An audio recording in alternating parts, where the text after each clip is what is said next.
Ladies and gentlemen, dear music friends, we welcome you to this conference of today, dedicated to a topic essential for all artists, the psychology of musicians. To discuss this vast subject, we have the honor of welcoming today Mrs. Liina Leijala, a renowned artist and artistic director of the Vienna Music Academy, and Mr. Julio Bodo, psychoanalyst from Brazil. Together, they will address fundamental questions related to the mental preparation of artists, stress, management, self-confidence, exams, auditions, and the psychological challenges of an international music career. Ladies and gentlemen, this program is produced in collaboration with the magazine Découverte Mag, a widely circulated Swiss magazine read by hundreds of thousands of people each month. This program is the part of a series of future online live events which you can follow and comment on social medias. This session will focus particularly on the mental aspects of musicians, essential elements for building a balanced artistic career. We hope these discussions will provide inspiration and support to all the students, artists, and music enthusiasts joining us today. Let's give now the floor to our guests, Mrs. Liina Leijala and Julio Bodo. Dear public, we wish you all a wonderful conference. Thank you for your attention. Goodbye.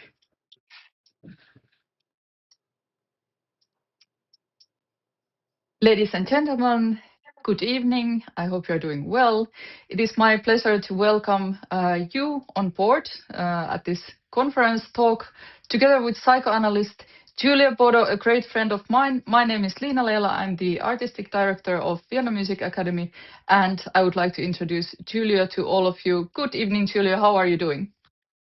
Good evening, or good afternoon, or good morning, because you are in the future there in Vienna. Thank you so much. It's a pleasure for me to be here, and it will be a fantastic conversation. I thank you so much. It is absolutely our pleasure. Just a few words about you, Julio, first, so we put everything in context. Many of you might know I'm also a cellist myself, a performing artist, and managing a couple of bigger projects. But Julio, what is your interest in classical music? We have had already the fantastic chance to have conversations with you, and we of course know your background, but for the broader audience, maybe you could tell us a little bit, what draws you towards classical music as a psychoanalyst? First of all, the passion for music, which I think is very important for mental health. Individuals need music and art for the mental health. Of course, there is a passion, a personal passion for the piano, the classical music. And I have been interviewing many musicians, and I could get to a conclusion that most of them suffer from some kind of stress, and it's not a very easy profession. But I find arts really connected to mental health. I see. Um, So maybe let's go to our topics of today. It is going to be a very condensed conversation about a couple of things. Of course, this mental health and classical musicians' mental health and how they sustain their career, etc. It is an immense topic, and today we are covering a couple of important points in this conversation. Julio, you, of course, know, since you are interested in classical musicians' existential issues and also in music itself, plus that you're playing piano, you probably know quite well that the reality of musicians today is quite tricky. You know, musicians start this career path very early. It takes a lot of time.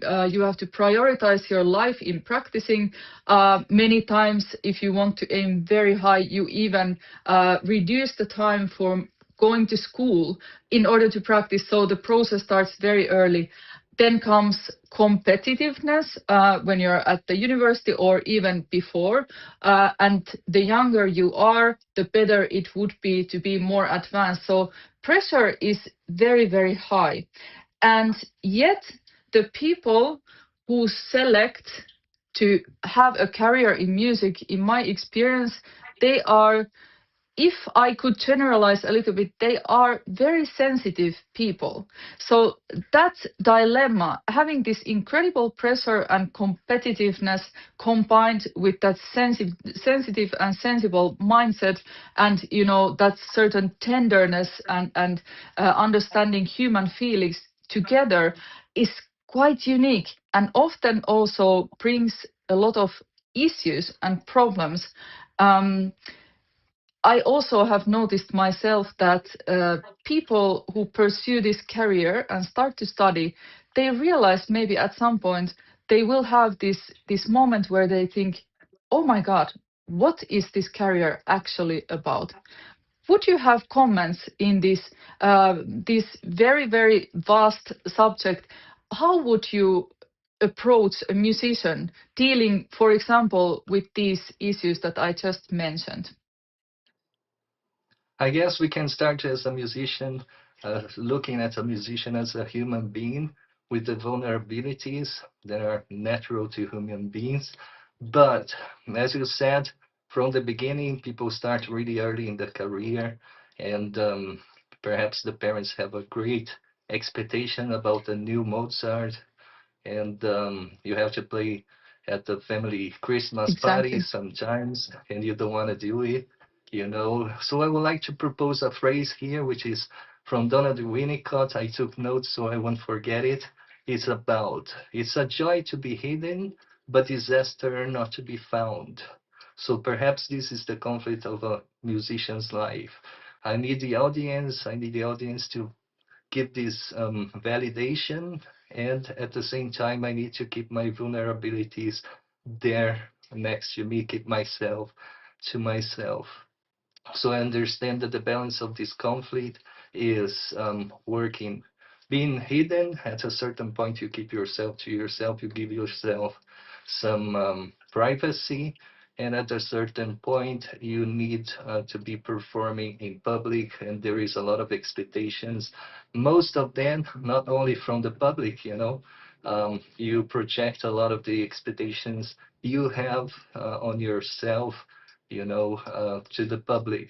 So this is the way we are always in a conflict, always looking for audience, always looking for the new contest, the new concert, and at the same time, we have to keep ourselves in this reality, and we need to understand that perfection is something that doesn't exist, right? We can be um, good enough. That's the point, and it's very hard for a classical musician, specifically. There is a lot of demands from everyone, especially from the self. Exactly, exactly. There is an interesting point here. Do you find it, Julio, that having that kind of dual residency of being very sensitive and very, in a way, very private, because deep emotions are, in my opinion, they are not something cheap. It is deep. And so musician is often a person, there are all kinds of people in all fields, also in music, but very often there is this element that since you're spending so much time on practicing and understanding yourself, being able to vocalize through the instrument and in a motorical way, your inner world, you are actually in two different places constantly parallel to each other. You are alone and you have to be very extravagant on stage. Could I ask you a very concrete question? It is so simplified, but sometimes it is necessary. What would you advise to a musician who, for example, finds it difficult to, after all that practicing process, to go Mhm. on stage and has a huge stage fright, let's say, and that fright might kill their career or might have a negative impact on their performance? Would you have any advices as a psychoanalyst? Yeah, actually, there was a break on the transmission. I couldn't hear the rest of the question, but talking about Okay. these two positions, different positions that we have to be in, for example, the stage or real life. Let's put it as the actual self, which is vulnerable. We are humans, and also the idea that I have to be the next Franz Liszt showman, the guy that is gonna um, do something for the music, for the history of music. There is this ideal from the musicians, but I think the answer could be the middle term. As we say, as psychoanalysts, we can talk about the stage, the part of a self that can be allowing yourself to play, in this safe space. There will be a safe space in the middle term. Your actual self is the one that is vulnerable, and the man on stage, they have to find a balance. This can be given by a teacher, for example. A good teacher will allow the student to make mistakes, but we're not here to discuss the mission of the teacher, but that is very hard. They has to be demanding a lot on the student, but at the same time giving this space for creativity. I'll give you an example. I have Yeah. an older sister, and actually when we were kids, we used to play with a board. There was a board there, and we used to pretend we are teachers. I'll be teaching you mathematics. So this was space for creativity, so we could play. We talk about mathematics as if we were the teachers, right? And sometimes I think perhaps we need to find this way of playing music again, because I was talking to a violinist, and she said, I asked her, what about your favorite composers? How do you feel about this? Which one is your favorite? Which one do you like to play the best?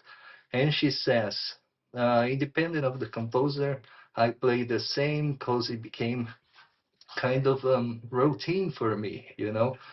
And this is one of the aspects we have to take care a lot, pay attention to this. Of course, I didn't take it as a psychoanalyst, only interviewing her, but this is something really important because we have to keep on playing, keep on finding the pleasure in music and this safe space on which we can have some fun. And it's very hard for a classical musician due to the expectations. If you're talking about pianists, they have seen Marta Argerich playing, so perhaps there is a big ideal of what I should be, right? And this is very dangerous. And perhaps we need to ask ourselves why. Why have we started this career? How do I feel about this career? And this is something important that we have to bring to ourselves and consider that, of course, you have to wear a mask to be a pianist on stage. You're not the same person you are in your house, right? So there is a different posture, I can say, you have to use a mask you have to use, but this mask must be something that doesn't hide your true self. So this is a real complicated thing. Of course, everything is subjective. When you talk about psychoanalysis, you're talking about the individual's life, how they internalize their experiences with the parents and everything. But for a musician, it's very important to be finding pleasure, you know, and even making a mistake and not judging yourself, because musicians do that a lot. You have to be faithful to the score, faithful to a lot of things, right? Exactly. Um, I wanted to comment on what you said about these examples, the idols, people who are many, many decades on stage and we are following them since we're children. Um, I think different about that. It is wonderful to know that there are these different types of musicians, but for me, the most important thing, the cue and the real essence of being a musician is to find yourself and to be yourself. Because there is no other Julio Bodo, there is no other Liina Leijala, and that uniqueness and originality is exactly the thing that will find space in the jungle of classical musicians or economists or presidents or whatever it is, that uniqueness of one's own personality and persona. Yes, about this, I wanted to move forward a little bit. We're talking about inner development being absolutely essential part of that performance and what comes out. What are we actually projecting? We're projecting our own experiences of life. As I understand, music is a manifestation and explanation of our concrete and also abstract life and inner self, how we experience the world. Now, Julio, I have a question for you. Um, Nowadays, we are living in societies where competitiveness is even more increased than before, and yet classical music or producing music is something that, in my opinion, is very vulnerable and should not be ruined by that competitiveness, because sometimes it's like you go with a tank over a very talented, sensitive person. This happens a lot. I have seen this a lot. And yet, the market, so to speak, is demanding younger and younger stars, superstars, generating 8-year-old pianists who are playing everything possible. They're technically completely ready.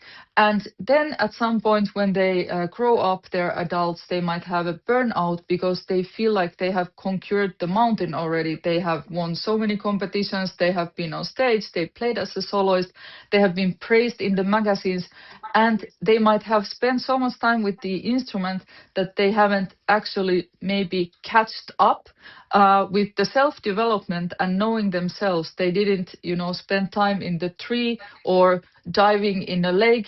I'm talking about my experiences now.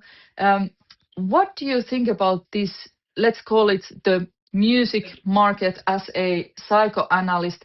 What's your opinion on this? Do you find it very harsh? Is that a very good development, or do you see that as that happens in any case everywhere? Is that more of where our whole globe is with all the possible markets, not only music business? What do you think about that?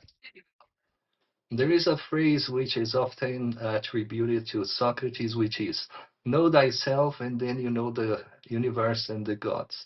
This is very beautiful, very hard to be applied because, as you said, a musician has to be very young to start a career, and then they are getting very experienced. And at a certain point, for example, 30 years old, they have done everything that is possible. Let's see, let's be careful about this affirmation, but everything that is supposed to be possible to a musician.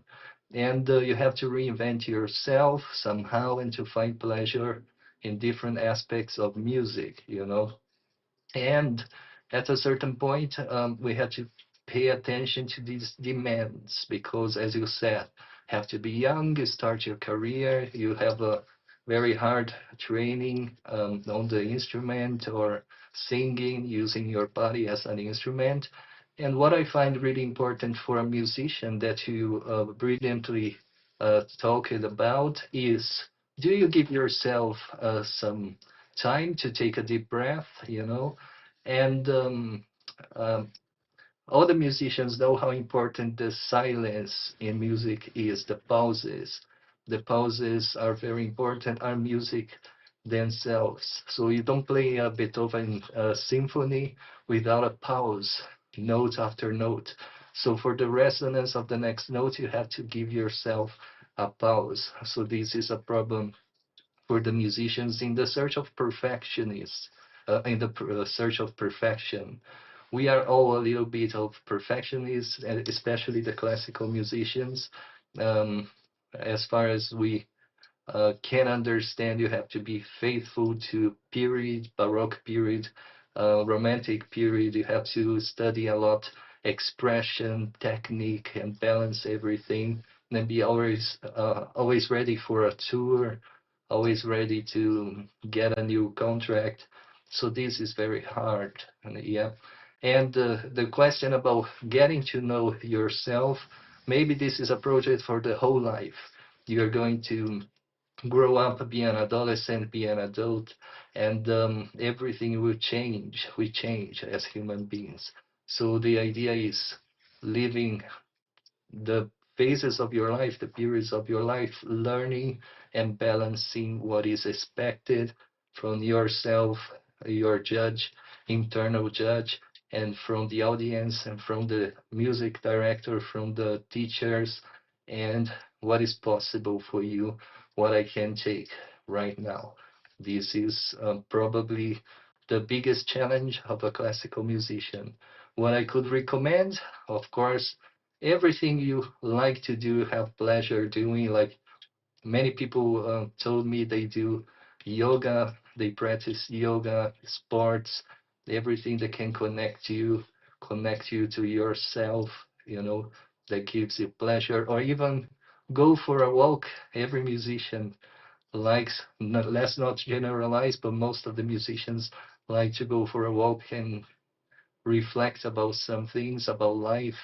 And the question is, how much do you allow yourself to do it? How much is it possible according to your career, everything you have to do? So you see the verb I use, you have to do. So you have to do a lot. So let's put into perspective. I have to take care of my mental health. Otherwise, I use my body to play the piano. I use my voice, and it's all part of your body. So your body needs some rest, and this is very important. And of course, I think psychoanalysis is recommended for musicians because they are very creative people, and I think is one of the best therapies. Of course, it's very subjective. Every person is an individual and people prefer one or another, but I find that psychoanalysis can help musicians a lot. I'm sure it can. I'm sure it can. Um, I think there is a lot of still taboos related to, people who are in performing career, and that can also mean many other things than music, because performance in general means you need to perform in something. Okay, in our case, we're talking about an individual performing to a lot of people, or even performing as a member of orchestra, etc. Many musicians experience a lot of anxiety from different sources. I think one big reason behind anxiety is that we are aiming for a certain perfectionism. Uh, you know, for example, competitions. That is a thing that person is expected to perform without mistakes. so very clinical. And if we look at the past of classical music, we have a lot of recordings from absolutely great, talented musicians, and you can hear some mistakes. But now we have come to a more polished, even more competitive environment, which is of course because there are more and more musicians in the market competing for those very few positions and opportunities. So we have gone to a direction where mechanical has taken over musical. This is my personal opinion. It's not absolutely like that. It is not completely like that, but this element is definitely there, and it is creating more anxiety. Now, I will touch very fast a point, which is tradition versus personal voice. That's also something that creates anxiety within the musicians. There is expectation to respect, of course, what the composer has written, but there is also something called performance tradition. And very often, it also leads to situations where actually what we hear is mannerism and not so much anymore about tradition of performance and who said it should be like that, who decides that. Now, this versus personal voice, I think that's also a dilemma that every musician has to deal with within themselves, because we get a lot of feedback. We have that as a student from the professor, mentor, then we have it from the audience. And there is always someone, even if you have great applause and people say, I love your character, you're charismatic, you're great, I love it, it's sensible, it's this. And just wait, there is someone who's, you cannot play like that. And then the musician goes home, takes a shower, and thinks, "Oh my God, what is? Who am I actually? Did I actually succeed or not?" Um, this creates anxiety. Some people deal with that better, others deal with that worse. Julio, what is your take on that? You already touched the point of anxiety and having physical exercises, or let's say tiring the body is always good. It grounds you. But what would you say, for example, to a person who is about to quit their music career because of this fear of being criticized by the audience, or who has had a horrendous feedback in an audition situation, whose professor has said, I don't want you anymore as my student, or something like that, which is going directly into the persona, and you need to deal with that. What do you say to this person? Yeah, it's hard. It's easy for me to talk about this because I'm not a musician anymore, you know. But talking about this idea, when you receive the criticism, you must understand that this is perhaps a teacher that wants you to be better, practice it better and do perhaps, yeah, but you have to kind of understand if it applies to you or not. Of course, oh my God, am I going to challenge my teacher? I'm not saying that, but what you have to internalize, what you don't have to internalize is very important. And talking about these expectations, we tend to have a big expectation about being a musician, a classical musician, as you said, make no mistakes and you're going to be perfect and you have to be according to the period, according to what the composer has written. But if you only think this way, something will be missing, which is yourself, your actual self. And perhaps when you see people complimenting you, or you do a great job, this is amazing. It's not only about the interpretation with no mistakes, the technical skills. It's about the identification they have with you. They found you very elegant, very charismatic, and also you can play really beautifully. So that was important for me. That was very good for me to listen to you playing. So this is a very subjective point again. And then it all comes to a question. How do you see the audience? The audience are some people that are gonna validate your work because you have worked a lot to be there playing your instrument, or they will be the judge. They'll be judging everything you do. Or is this really coming from the audience or from the expectations I build up and that I can deal with? You know, Finding your own voice is not being perfect, as we said. We can be good enough and we can be changing according to the development of our career. We have composers like Beethoven, a good example.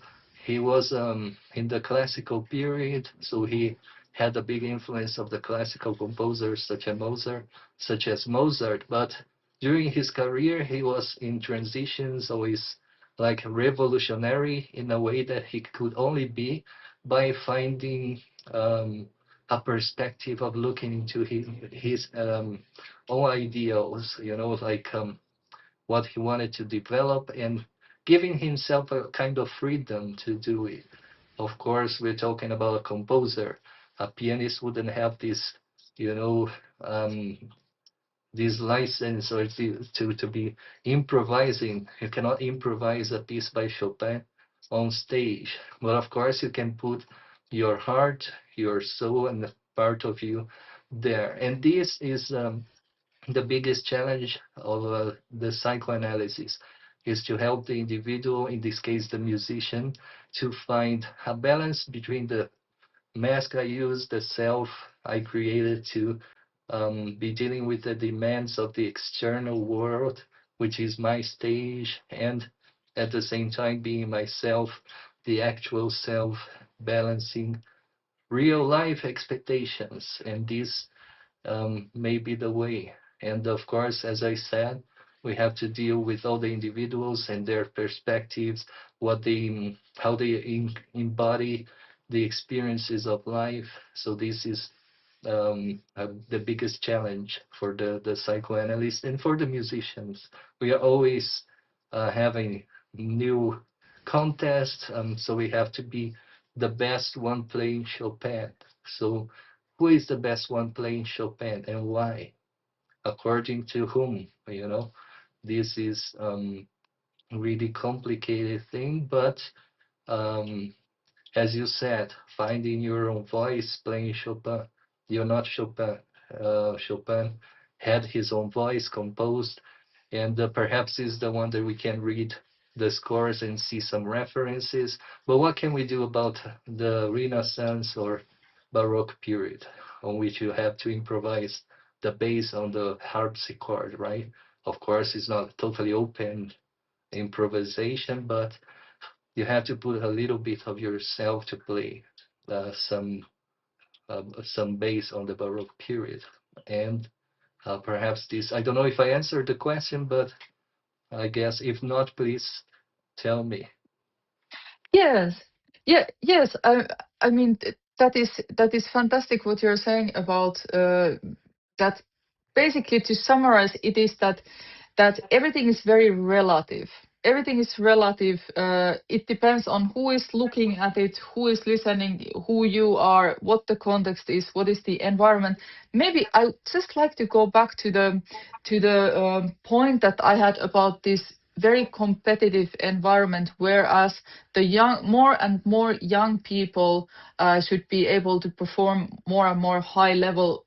What is your opinion on that? Is that a healthy development, or does that matter that it's healthy or not? What's your opinion on that? Oh yeah. Talking about this, I think the answer will be the space, the safe space you have to be yourself again. I'll go back to the space most of the time, but we cannot produce musicians in assembly lines, and this is a big risk. And perhaps having lots of young people learning instruments and singing.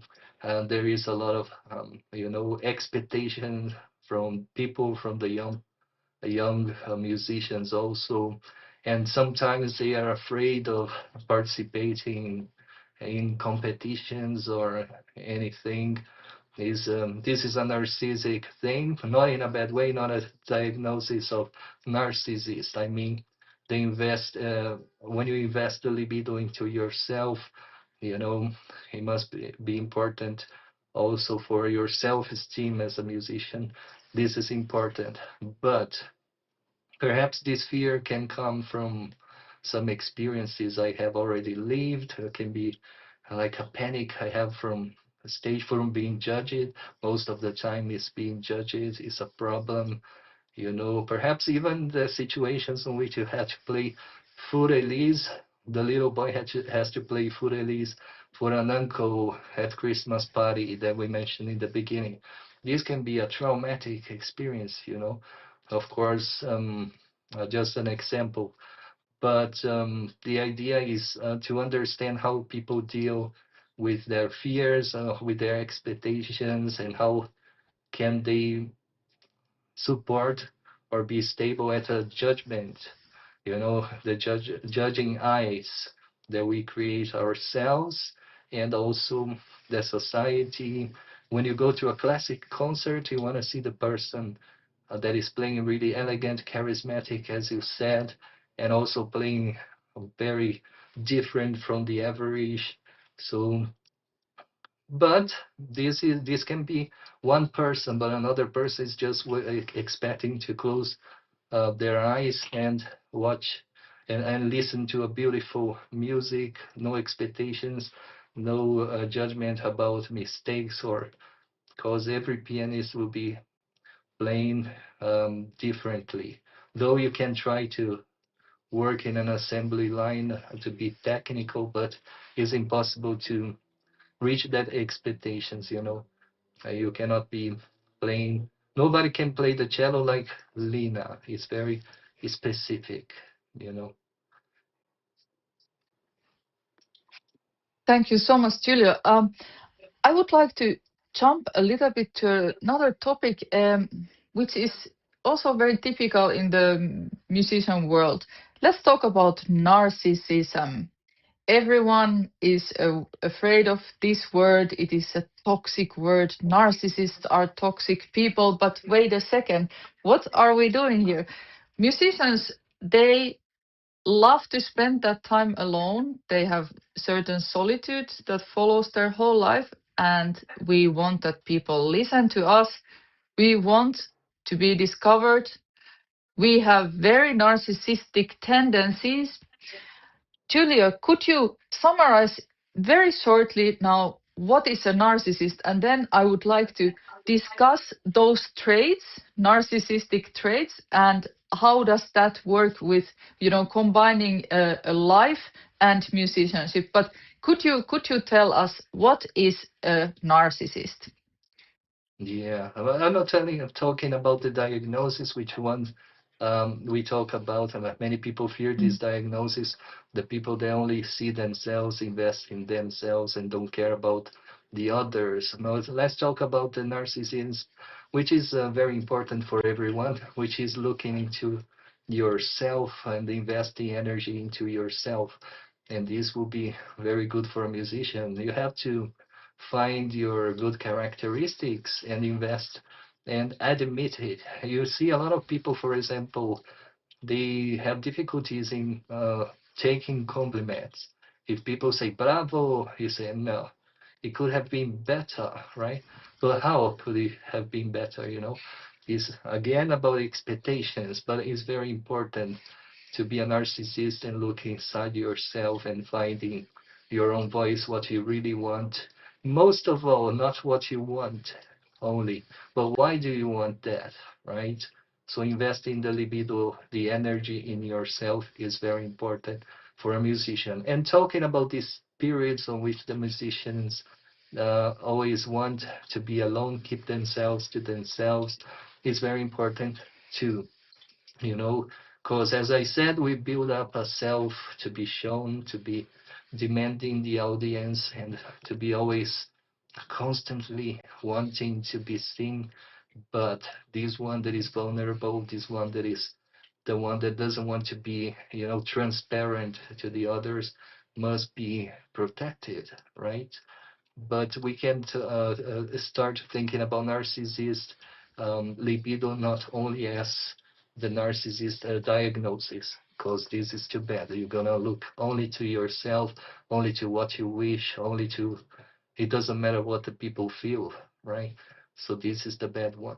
Yes. This is very interesting because that willingness to be in front of people and express your depths to people is somehow very narcissistic, but it does not mean that there is lack of empathy, because very often musicians, they are very sensible, empathetic people who also have eye for beauty, or let's say season changes or little animals, birds, and etc. But there is this willingness to be on stage and to perform. I would like to ask you something about post-performance void. Could you tell very shortly about this and what to do with that? We musicians, we know that phenomena that you have just been on stage, you were full of adrenaline, whether the performance was good or bad. Let's say it was fantastic, you are satisfied with that, but you might after that feel incredible emptiness. Could you tell a little bit about this from psychoanalysis point of view, and also what to do about that? Yeah, we live in times on which everything is really um, there is a lot of things happening at the same time, a lot of information. We can connect everything at the right time we want, you know.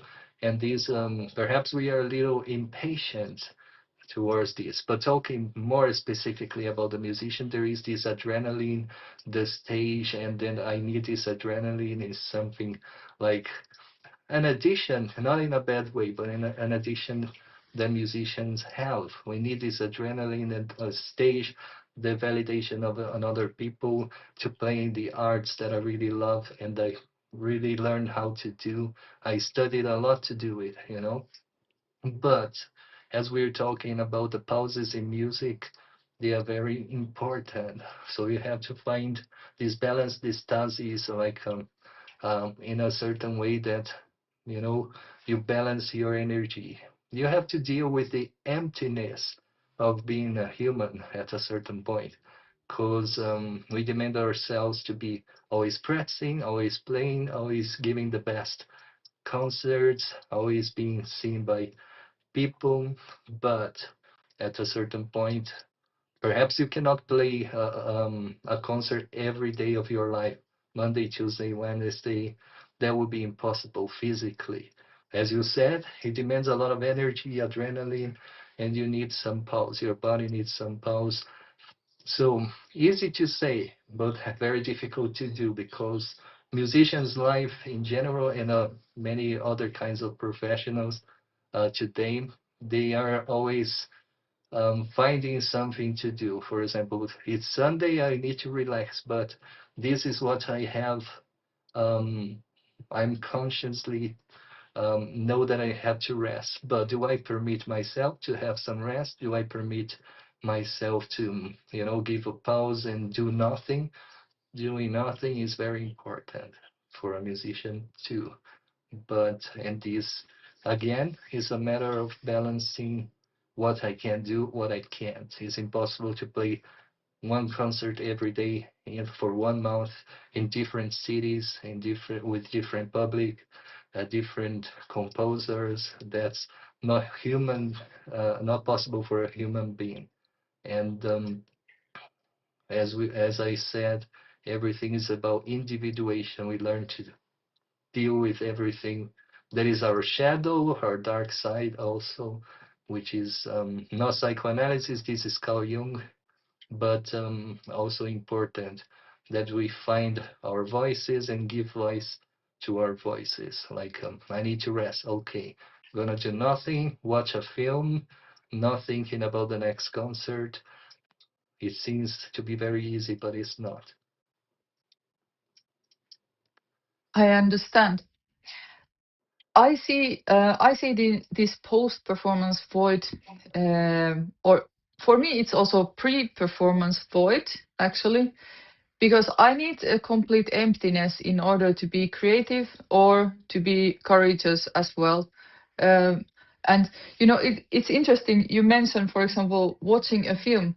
In my case, watching a film or listening to a piece of music is something that um, actually does not relax me. It doesn't relax me at all. I feel actually so excited when I get interested in something that I consume a lot of energy in that. And that's also, it's an interesting thing between people who are not musicians and who are musicians, because I know many that feel like I don't want to hear any music. One famous conductor said at some point at the peak of his career, he said, "I hate music," and I find this very exciting. Julio, we are going to wrap this meeting. This is our first conversation in the frames of Vienna Music Academy. And at the end, I would like to still ask you something about musicians' mental health and how to communicate that and to whom to talk to. Because of this very competitive nature of how things are in music business and in music career, it is not necessarily always easy for a performing artist to communicate to someone else who is in that same field, because they might be competing for the same places and same opportunities. What would be your recommendation? Let's say we have a person who has a lot of potential, a lot of capacity, great talent, and is very sensitive and needs to talk to someone. What do you recommend as a professional? What to do? I recommend Julio Bodo, the psychoanalyst, and you can look for a psychologist or anyone that can listen to you, but not only listening to you, to give you the support and this safe space in which you can talk. Because as Liina said, something very important, is not very easy sometimes to be opening yourself and talking to people that are in a competition. For example, music is a very competitive market also, and it's very important to try to look for a professional and speak about your feelings with no restrictions, because you sometimes go to a session with a psychoanalyst and you start speaking about the competition, and then something else comes up. And this is the importance of this safe space for you to be sharing your experience, so we understand the root of the problem or the root of the question, what you want to improve and what you need. But I strongly recommend you look for a professional, because musician's life is not very easy, then demands a lot in the very beginning. And as soon as you start getting to know yourself, that will be the best way, And this is my recommendation. Of course, as Liina said, some people don't like cinema, but if you like sports or anything that can be relaxing you, your body, or even taking a deep breath, walking in a park, that's very important. Give yourself some pauses and get to know yourself. This is my recommendation. It can be with a psychoanalyst, a psychologist, any professionals. I will be here together with you in case you want to contact me and ask questions. Um, I think I'll be open to you. Thank you very much. Yes, thank you so much, dear Julio. For our listeners, thank you so much for joining us. This conversation was first of a kind, and there are going to be many to follow this conversation. We are going to be publishing on the website as well as our social media at the Vienna Music Academy these conversations that are going to come, and we're always covering topics that are hopefully interesting for of course, for music students, but also for artists who are already working in the field, as they say, or actually anyone else who is in the arts field. Of course, our topics are always related to the music life and artistic performance career, etc. But it could be also a person who is doing something completely different, but has love for music and wants to approach things from that perspective. So that is also welcome. Thank you so much for this conversation, dear Julio. Thank you to our audience. It has been a pleasure, and we are going to continue this row of conversations. I also want to thank very much Mr. Tehenu, who has organized this. He is the director of Vienna Music Academy, and I wish everyone a very good night or good morning, wherever you are, and we are going to see each other very soon again. Thank you again, Mr. Bodo. It was a great pleasure.